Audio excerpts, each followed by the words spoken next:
There are different types of diabetes. Type 1 diabetes it means basically that there is no insulin, or very, very little insulin is being produced in the system. And insulin is the hormone that is produced by pancreas, and it's supposed to make sure that the blood sugar levels maintains in the normal range.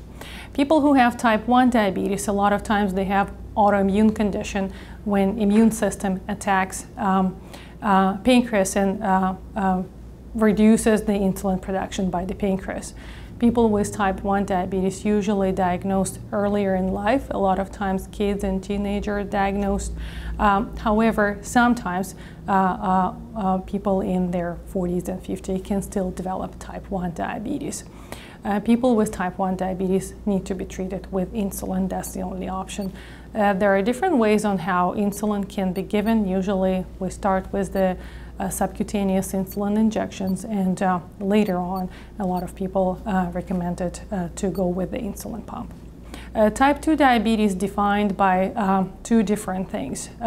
Someone has to have a genetic predisposition, so a lot of people with type 2 diabetes have a family history, and people also have to have certain lifestyle that a lot of times would facilitate those genes to kind of resurface.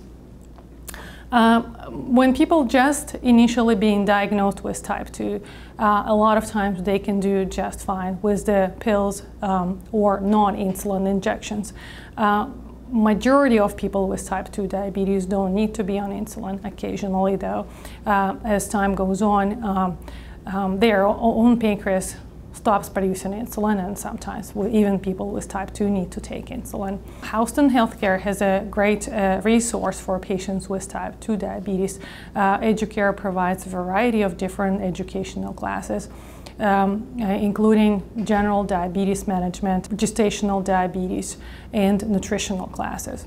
Those are very, very helpful, and I've had a lot of success stories with patients being able to improve their diabetes, being involved with a variety of the classes. I have several patients who not only enjoy attending the classes, but there are a lot of free community events. One of my patients keeps telling me that her favorite class of all is the Tai Chi class that she comes to, and she greatly enjoys it, and says that it helps her with the stress. The most important aspect of diabetes care is to follow those 3 rules. Rule number 1, you have to take your medicines and you have to test your blood sugar. Okay. Rule number 2, you have to eat low carbohydrate diet. People have to have regular 3 meals per day and watch the portion. So it's not only the food, but how much food someone's getting. The 3rd rule of diabetes is you have to exercise. The current recommendation is to exercise at least 30 minutes per day, at least 5 days a week. Also, when patients are being admitted to the hospital, they have diabetes and nutritionist consults readily available, which would give a lot of great boost start for a lot of patients.